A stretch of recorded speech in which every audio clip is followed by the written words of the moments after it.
Halo, apa kabar pada pagi ini? Teacher harap semua pelajar dalam keadaan yang sehat walafiat ya. Baiklah pelajar, pada hari ini teacher akan menerangkan mengenai dengan isi kandungan ataupun rumusan isi-isi penting yang terkandung di dalam bab 7 yang bertajuk Membina Kesejahteraan Negara. Perpaduan kaum dan integrasi nasional merupakan unsur penting dalam membina kesejahteraan negara. Unsur ini dipupuk melalui beberapa dasar pembangunan sosial yang merangkumi aspek pendidikan, budaya, bahasa, dan aktiviti sosial. Dasar ini termasuklah dasar pendidikan kebangsaan, memperkasakan bahasa Melayu sebagai bahasa ilmu dan perpaduan, dasar kebudayaan kebangsaan, dan sukan untuk perpaduan. Dasar ini diperkukuh lagi dengan pembentukan rukun negara sebagai tonggak kesejahteraan negara. Baiklah pelajar, kita teruskan intipati pembelajaran kita ya, yaitu yang pertama, perpaduan dan integrasi nasional. Baiklah, di dalam perpaduan dan integrasi nasional ini, pelajar akan diterangkan mengenai dengan bagaimana pembinaan negara Malaysia yang berasaskan perpaduan kaum dan integrasi nasional, di mana elemen ini menjadi asas kekuatan negara kita yang terdiri daripada rakyat berbilang kaum. Sejarah hubungan kaum di negara kita telah wujud sebelum zaman penjajahan lagi. Hubungan kaum terus diperkukuh selepas negara mencapai kemerdekaan dan pembentukan Malaysia.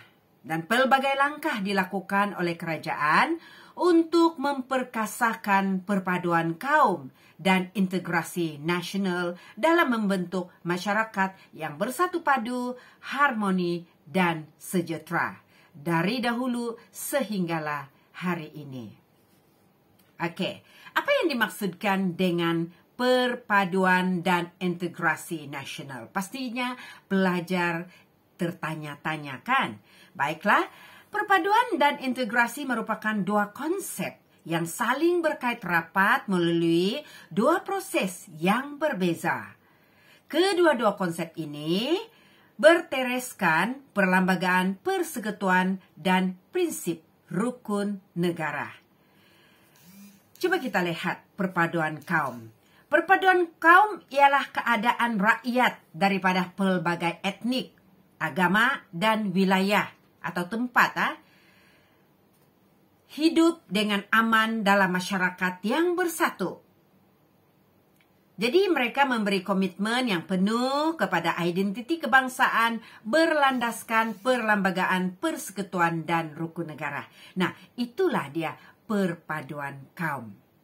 Ada kerjasama, ada kesatuan, tanpa mengira bangsa, kaum, tempat. Baik, integrasi nasional pula merupakan satu proses dinamik yang merapatkan hubungan masyarakat antara negeri dengan wilayah bagi membentuk satu bangsa. Mereka ini mempunyai identiti sendiri berteraskan perlembagaan persekutuan dan rukun negara. Sebagai contoh, negeri Sabah, Sarawak, Semenanjung Tanah Melayu, disatukan di bawah sebuah negara yang dikenali sebagai negara Malaysia.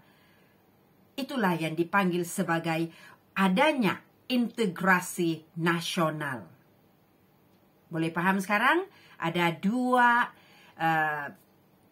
perkara yang hampir sama, mirip tapi tak serupa. Baiklah, kita teruskan lagi dengan latar belakang hubungan kaum. Baiklah, seperti mana yang pelajar tahu, negara kita memang sememangnya pernah dijajah oleh British. Jadi pentadbiran British ini menyebabkan pemisahan kaum dari segi kegiatan ekonomi dan pertempatan.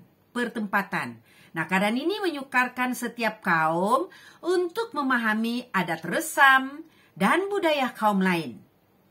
Selepas Perang Dunia Kedua, usaha dilakukan oleh para pemimpin pelbagai kaum untuk bekerja sama bagi mewujudkan perpaduan. Karena sebelum ini kita dipisahkan dari aspek tempat,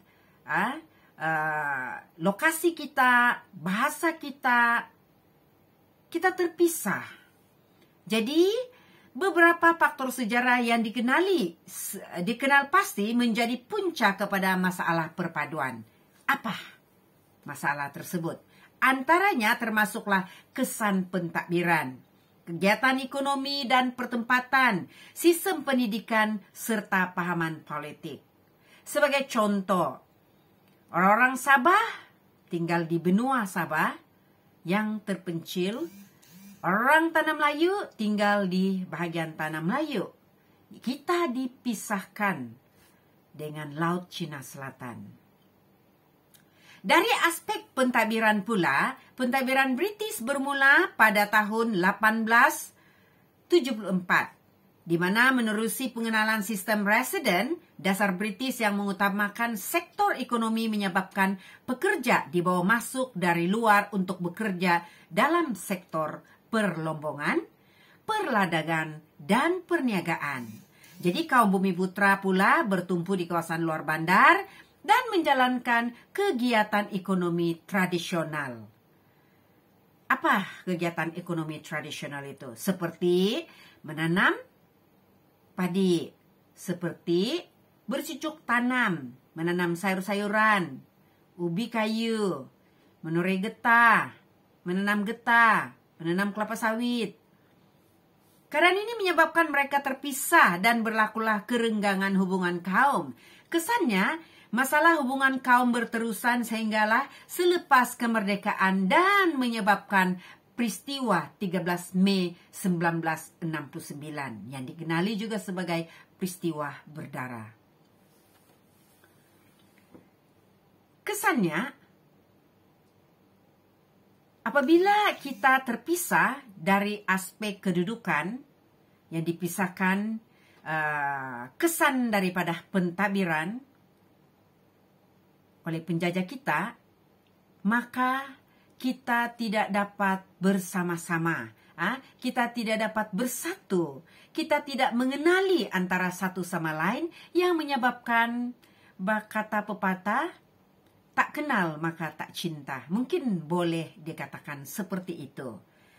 Kegiatan ekonomi dan pertempatan pula.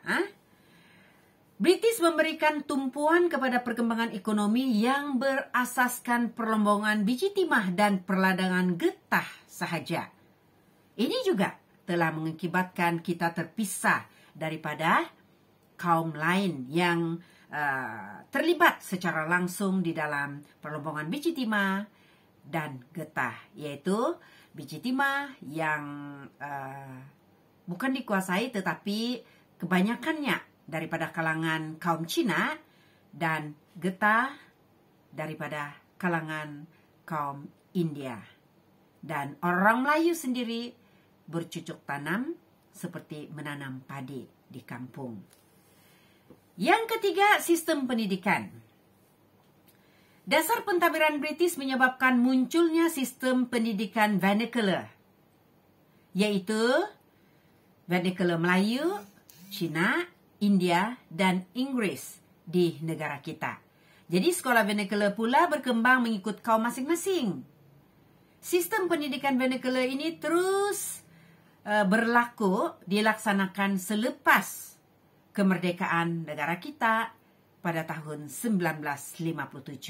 Jadi pendidikan vernacular telah mewujudkan perbezaan pemikiran dalam kalangan rakyat yang berbilang kaum. Sebab orang Cina sekolah di sekolah rendah jenis kebangsaan Cina, orang Melayu sekolah kebangsaan Melayu, orang India sekolah jenis kebangsaan Tamil ataupun India. Boleh dikatakan begitulah. Kesan dasar British yang keempat, pahaman politik. Di mana pahaman politik berasaskan kaum bermula dengan penubuhan parti politik. Sebelum kemerdekaan hingga kini, polarisasi kaum disebabkan perbezaan kegiatan ekonomi dan pertempatan menyebabkan parti politik ini memperjuangkan kepentingan kaum masing-masing. Jadi, isu yang diperjuangkan berkaitan dengan bahasa, budaya, pendidikan, dan ekonomi. Nah, keadaan ini mempengaruhi hubungan antara kaum di negara ini. Nah, itulah 4 kesan daripada pentadbiran British di negara kita yang kemudiannya telah membuat ataupun menimbulkan kesan perpecahan ataupun menimbulkan masalah perpaduan kaum. Okey, jadi negara kita cuba memperkesahkan perpaduan dan integrasi kaum dari aspek politik. Negara menubuhkan Jabatan Perpaduan Negara yang terletak di bawah bidang kuasa Mageren. Jabatan ini berperanan menerap satu ideologi untuk negara yang dikenali sebagai rukun negara. Yang kedua, mewartakan pembentukan Majlis Muhibah Negara pada 18 hari bulan Julai 1969. Dan majlis ini bertujuan menggalakkan perkembangan perasaan muhibah antara masyarakat berbilang kaum di Malaysia. Jadi, yang ketiga, menubuhkan Majlis Perundingan Negara pada 29 Januari 1970. Di mana majlis ini ditubuhkan untuk mengadakan garis panduan bagi kerjasama antara kaum dan integrasi nasional antara negeri dengan wilayah. Selain itu, majlis ini juga bertujuan memupuk identiti kebangsaan dalam kalangan rakyat. Seterusnya, membentuk gabungan parti politik pelbagai kaum untuk mewujudkan keharmonian dan kestabilan politik selepas peristiwa 13 Mei 1969. Nah, pelajar sekalian, yang seterusnya adalah dari aspek ekonomi. Yang pertama, meneruskan rancangan pembangunan 5 tahun Malaysia yang memberikan tumpuan kepada pertumbuhan ekonomi semua kaum, iaitu Melayu, Cina, dan India. Yang kedua, memperkenalkan beberapa dasar pembangunan ekonomi seperti dasar ekonomi baharu DEB, dasar ekonomi baru bukan baharu, DEB, dan dasar pembangunan nasional ataupun DPN untuk kemakmuran ekonomi rakyat dan negara. Yang ketiga, memberikan tumpuan kepada pembangunan masyarakat luar bandar dan wilayah. Pembangunan dilakukan melalui rancangan pembangunan tanah yang mampu menambah pendapatan rakyat dan membasmi kemiskinan. Yang keempat, memajukan bidang perindustrian dan perdagangan dengan memperkenalkan zon perindustrian bebas seperti di Bayan Lepas, Pasir Gudang, dan Pelabuhan Klang. Penghijraan penduduk luar bandar ke bandar berlaku disebabkan peluang pekerjaan yang terbuka luas kepada semua kaum. Hal ini mempercepatkan proses integrasi, di mana orang Melayu, Cina, India contohnya, mereka pergi ke bandar untuk mencari pekerjaan. Di sana mereka bertemu dan wujudlah hubungan silaturahim antara mereka dan wujud integrasi kaum. Mengintegrasi ekonomi melalui pembangunan ekonomi wilayah termasuk di Sarawak dan Sabah. Pembangunan ekonomi wilayah membuka peluang kepada semua kaum bersaing dalam ekonomi secara adil. Nah, pelajar sekalian, kita teruskan lagi dengan dari aspek sosial. Dari aspek sosial pula, menambahbaikan dasar pendidikan kebangsaan yang sedia ada melalui Akta Pendidikan 1996 Ianya bertujuan mengukuhkan perpaduan kaum dan integrasi kaum nasional. Yang kedua, mengukuhkan sistem pendidikan melalui pelaksanaan dasar pendidikan seperti Laporan Rahman Talib, Laporan Jawatankuasa Kabinet dan Falsafah Pendidikan Kebangsaan. Sistem pendidikan kebangsaan dapat melahirkan rakyat yang patriotik dan mempunyai semangat cinta akan negara. Yang seterusnya, yang ketiga, memperkasah bahasa Melayu sebagai bahasa kebangsaan melalui pengenalan Akta Bahasa Kebangsaan. Penubuhan Universiti Kebangsaan Malaysia, UKM, sebagai pusat ilmu dan peranan Dewan Bahasa dan Pustaka, DBP, bagi menyebar luas penggunaan bahasa kebangsaan. Jadi langkah ini dapat melahirkan masyarakat yang mempunyai satu identiti bahasa yang sama. Sehingga hari ini, semua orang, sama ada dia orang Murut, orang Dusun, orang Bajau, orang apa, orang Cina, orang India, semua menggunakan satu bahasa, yaitu bahasa Malaysia. Jadi, di sini wujud integrasi. Jadi, pelbagai usaha yang dilakukan secara berterusan bagi memantapkan lagi hubungan rakyat berbilang kaum di negara ini. Jadi, sebagai rakyat Malaysia, kita perlu menghargai kepentingan menjaga perpaduan serta keharmonian kaum demi kestabilan politik, pembangunan negara, dan kesejahteraan sosial. Ya, selepas itu kita pergi pada dasar pendidikan kebangsaan. Apa itu dasar pendidikan kebangsaan? Semua pelajar tahu bahwa pendidikan itu merupakan satu saluran terbaik bagi merealisasikan matlamat membina perpaduan kaum dan integrasi nasional. Di mana matlamat ini terkandung dalam Laporan Rahman Talib, kajian Aminuddin Baki, Laporan Jawatankuasa Kabinet, Falsafah Pendidikan Kebangsaan, dan juga Akta Pendidikan pada tahun 1996. Seperti mana yang pelajar tahu, semua laporan-laporan itu telah dikaji dan masing-masing mempunyai kriteria ataupun masing-masing mempunyai kelebihan yang tersendiri. Baiklah, secara ringkas mengenai dengan Laporan Rahman Talib, di mana jawatankuasa ini dipengerusikan oleh Abdul Rahman Talib pada tahun 1960 untuk menyemak semula dan mengukuhkan penyata Jawatankuasa Pelajaran 1956, di mana laporan jawatankuasa ini menjadi asas penggubalan Akta Pelajaran 1961 dan penyemakan dasar pendidikan kebangsaan seterusnya.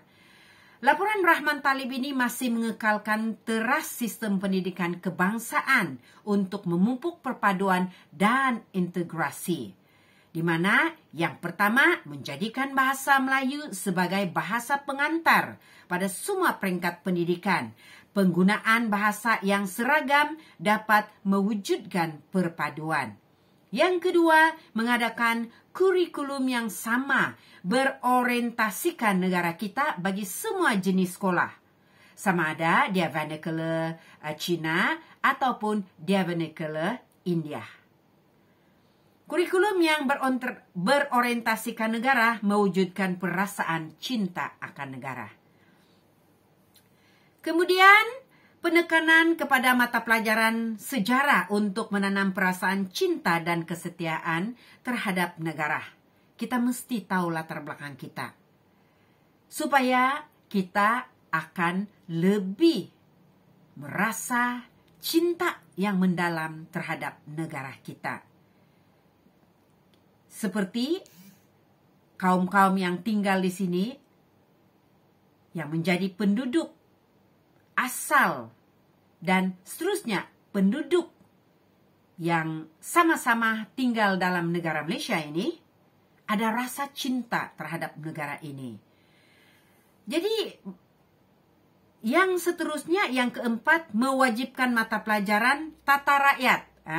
Tata rakyat yang dahulu, tapi sekarang mungkin lebih kepada civic. Untuk membentuk sikap bertoleransi, civic atau moral lah ya. Bertoleransi, bekerjasama, dan juga persepahaman antara kaum. Kita teruskan lagi dengan laporan jawatan kuasa kabinet. Teacher harap pelajar masih bersama-sama dengan teacher ya. Oke, jawatan kuasa kabinet ini ditubuhkan pada bulan September 1974, di mana fungsi jawatan kuasa ini adalah untuk mengkaji semula pelaksanaan sistem pelajaran kebangsaan, di mana laporan jawatan kuasa kabinet ini telah diumumkan oleh Menteri Pelajaran pada tahun 1979.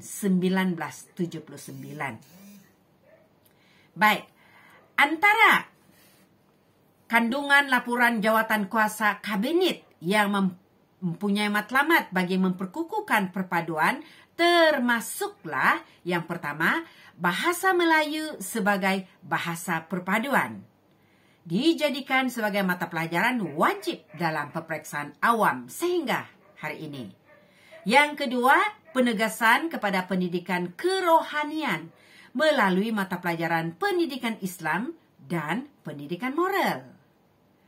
Yang ketiga, penekanan terhadap aktiviti co-curriculum yang melibatkan semua kaum seperti unit beruniform, sukan dan permainan serta persatuan. Baiklah pelajar, kita teruskan dengan Akta Pendidikan pada tahun 1996. Kedudukan bahasa kebangsaan diperkukuh dengan memperuntukkannya sebagai bahasa pengantar utama dalam sistem pendidikan kebangsaan melalui Akta Pendidikan 1996. Kedudukan ini diperkuatkan lagi dengan menjadikan bahasa tersebut sebagai mata pelajaran yang wajib diajarkan di semua sekolah dan institusi pendidikan. Institusi pendidikan swasta pula dikehendaki mengadakan pengajaran bahasa kebangsaan, pengajian Malaysia, dan pendidikan Islam atau moral untuk memupuk semangat cinta akan negara serta nilai murni. Nah, seterusnya pelajar, kita teruskan dengan subtopik yang lain, bahasa Melayu sebagai bahasa ilmu dan bahasa perpaduan. Baiklah pelajar, di dalam subtopik ini pelajar didedahkan dengan topik kecil yang lain, yaitu Akta Bahasa Kebangsaan. Apa itu Akta Bahasa Kebangsaan? Bahasa Melayu ini merupakan bahasa rasmi, semua pelajar tahu kan? Dia digunakan sebagai alat untuk memupuk perpaduan.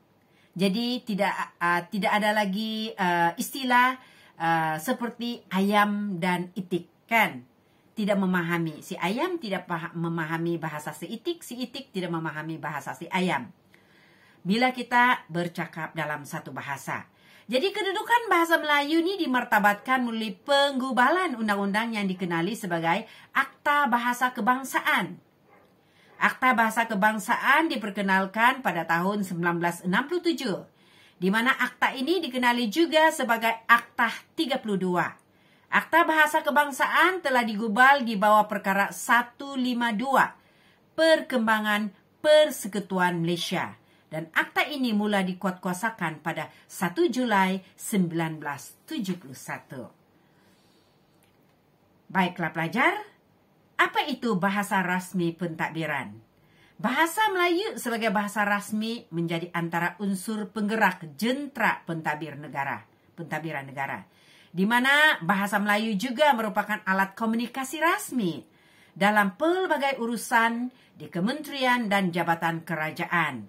Bahasa Melayu digunakan sepenuhnya dalam urusan mahkamah pada tahun 1990.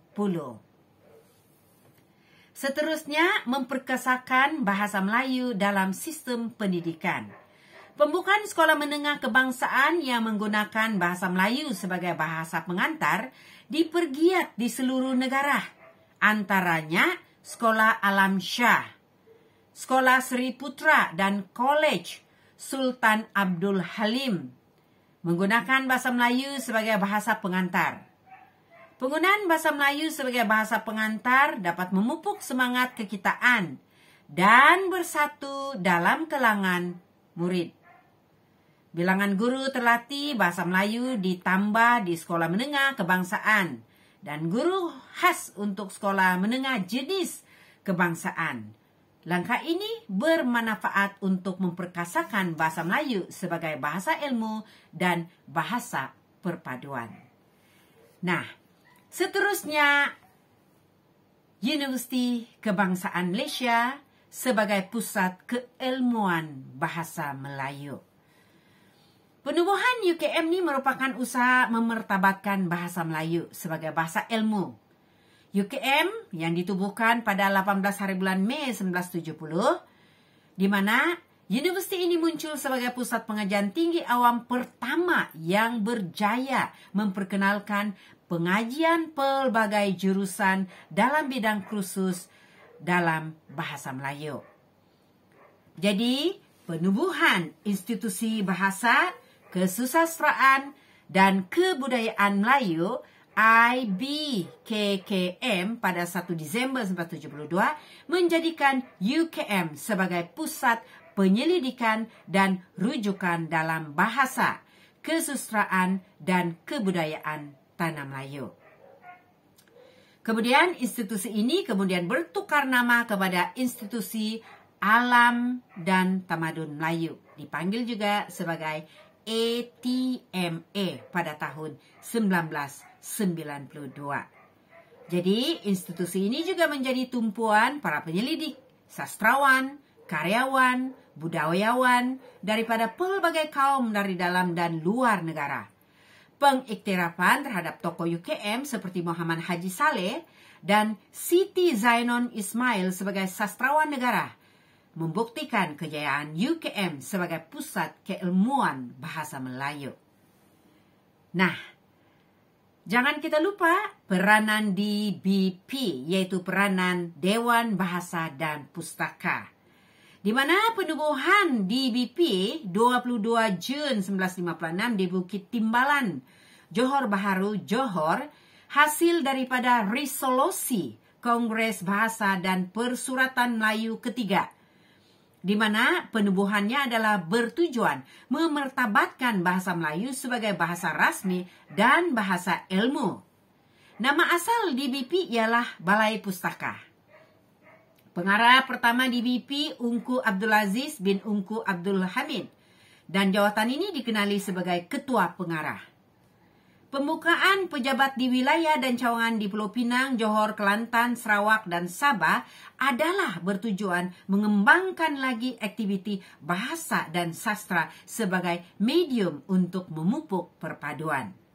Jadi, DBP memainkan peranan penting dalam mengembangkan bahasa dan sastra Melayu melalui penerbitan buku dan majalah.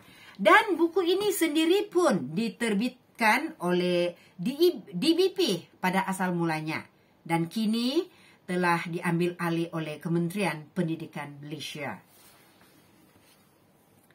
Baiklah pelajar, kita teruskan lagi dengan dasar kebudayaan kebangsaan. Apa yang kamu paham mengenai dengan dasar kebudayaan kebangsaan? Dasar kebudayaan kebangsaan ini dibentuk bagi mewujudkan perpaduan negara dan integrasi nasional melalui aspek kesenian dan kebudayaan. Dasar ini menjadi garis panduan masyarakat bagi membentuk dan mengekalkan identiti sebagai warga negara Malaysia. Baiklah pelajar, apa prinsip utama dasar kebudayaan kebangsaan? Yang pertama, ianya berteruskan kebudayaan rakyat asal rantau Melayu sebagai tunjang dasar kebangsaan. Yang kedua, usaha kebudayaan lain yang sesuai dan wajar diterima sebagai elemen penting. Dan yang ketiga, Islam menjadi unsur yang penting dalam pembentukan dasar kebudayaan kebangsaan. Jadi apa matlamatnya? Mengukuhkan perpaduan bangsa dan negara melalui kebudayaan. Jadi siapa agensi pelaksana dasar kebudayaan kebangsaan ini? Pelaksana dasar kebudayaan kebangsaan melibatkan semua kementerian, agensi dan jabatan yang berkaitan dengannya. Dan apa citra warna Malaysia? Dasar kebudayaan kebangsaan ini dijelmakan melalui program seperti Citra Warna Malaysia yang melibatkan pelbagai kaum dan budaya. Dan program ini dianjurkan pada tahun 1999 yang merupakan promosi pelancongan. Antara program yang dijalankan termasuklah memperagakan kebudayaan, pakaian, tarian, dan nyanyian rakyat Malaysia. Dan program Citra Warna ini diadakan di Dataran Merdeka pada bulan Mei setiap tahun dengan melibatkan rakyat pelbagai kaum dan budaya. Baik, pengait budaya. Apa itu pengait budaya? Dasar kebudayaan kebangsaan ini melahirkan ramai tokoh dan pengait budaya yang tersohor atau termasyhur. Tokoh ini memberikan sumbangan yang besar terhadap proses memudayakan masyarakat dan kebudayaan bangsa. Sumbangan mereka juga penting dalam menggalakkan penghasilan karya seni tempatan yang bermutu tinggi dan memertabatkan khazanah asli negara. Ya, itu adalah mengenai dengan dasar kebudayaan kebangsaan. Baik, sukan dikatakan boleh dijadikan alat sebagai perpaduan. Mari kita selusuri dan pahami apa yang dimaksudkan dengan sukan sebagai alat perpaduan. Sukan merupakan satu medium untuk memupuk perpaduan dan integrasi nasional di Malaysia. Sukan dapat mengeratkan hubungan muhibah dan menerapkan rasa saling hormat dalam kalangan peserta. Selain itu, sukan mampu mewujudkan masyarakat yang sanggup memberikan sumbangan demi kesejahteraan sosial dan kecemerlangan sukan negara. Baiklah pelajar, selain daripada itu, sebagai contoh, kejohanan olahraga tahunan sekolah melibatkan murid yang terdiri daripada pelbagai kategori umur dan kaum. Betul atau tidak pelajar? Betul kan? Jadi, tiada acara sukan yang dipertandingkan mengikut kaum. Semua kaum mix, bercampur. Jadi, rakan-rakan, penyokong, serta guru penasihat rumah sukan akan bersorak memberikan sokongan kepada atlet rumah sukan masing-masing tanpa mengira kaum. Nah, disitulah terbukti wujudnya perpaduan kaum dalam aktiviti sukan.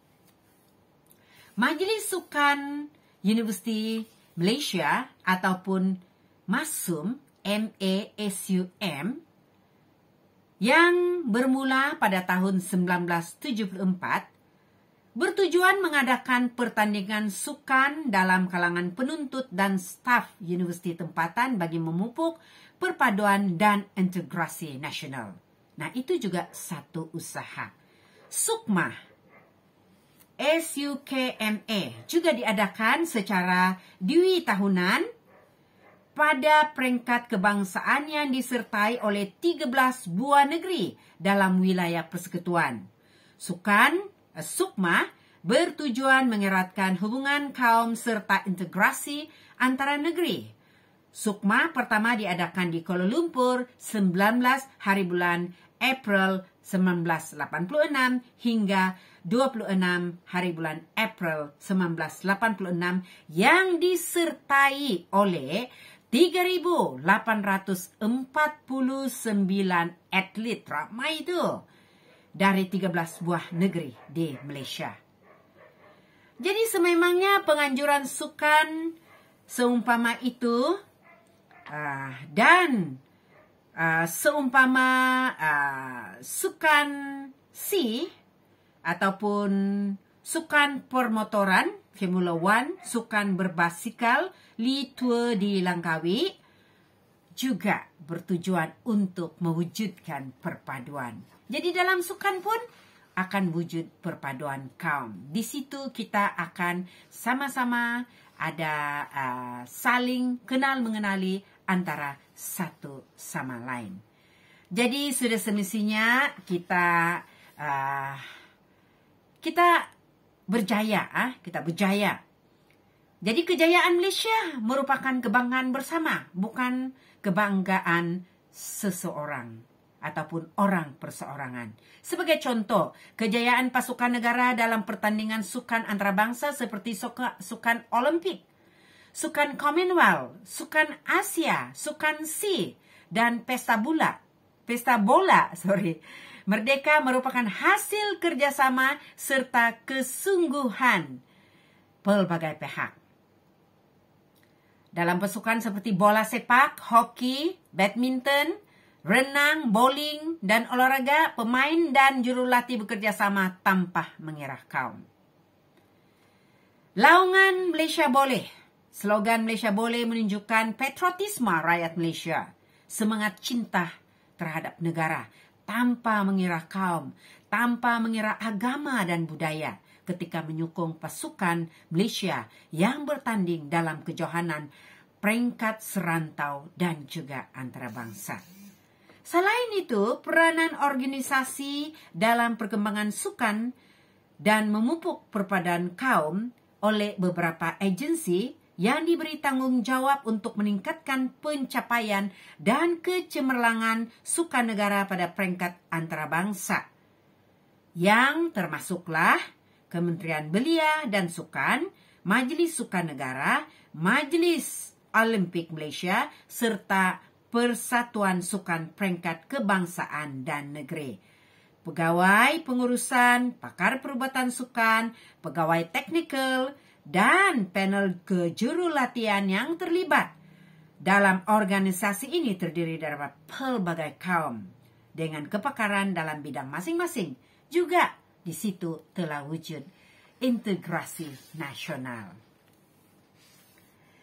Dari aspek kepimpinan berwibawa, kejayaan sukan di negara kita juga merupakan hasil pengurusan sukan yang cekap dan teratur, di mana kecemerlangan ini juga disebabkan ketokohan pemimpin persatuan, sukan, jurulatih, para atlet, dan pegawai sukan.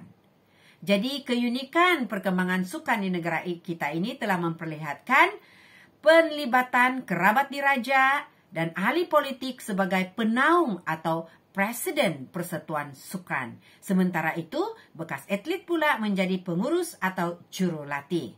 Jadi peranan mereka penting untuk menarik minat dan sokongan rakyat terhadap perkembangan industri sukan negara. Jadi di situ wujud integrasi nasional. Baiklah, kita beralih pada rukun negara sebagai tonggak kesejahteraan negara. Bagaimana rukun negara dikatakan menjadi tonggak kesejahteraan negara? Teacher harap pelajar masih bersama-sama teacher pada saat ini ya. Rukun negara ialah ideologi negara yang dibentuk sebagai sebahagian daripada usaha kerajaan untuk menyatukan dan membimbing rakyat ke arah perpaduan. Rukun negara merupakan susunan prinsip hidup masyarakat yang mengandungi nilai kenegaraan dan norma sosial yang mencakupi seluruh aspek kehidupan bernegara seperti politik, ekonomi, agama, budaya, dan perundangan. Rukun negara juga menggariskan ikrar yang perlu dihayati oleh warga negara Malaysia dan dianggap sebagai falsafah hidup rakyat Malaysia. Nah, bila rukun negara dibentuk? Rukun negara dibentuk ekoran daripada peristiwa 13 Mei 1969, di mana rukun negara hasil daripada perbincangan dan pemikiran Majlis Perundingan Negara, yaitu MAPEN, yang dibentuk oleh Mageran MAGERAN pada 29 Januari 1970. Rukun negara telah diisytiharkan secara rasmi oleh Yang di-Pertuan Agong. Yang keempat, pada 31 hari bulan Ogos 1970 bersempena dengan ulang tahun kemerdekaan yang ke-13. Pada tahun 2020 genaplah 50 tahun rukun negara dicipta.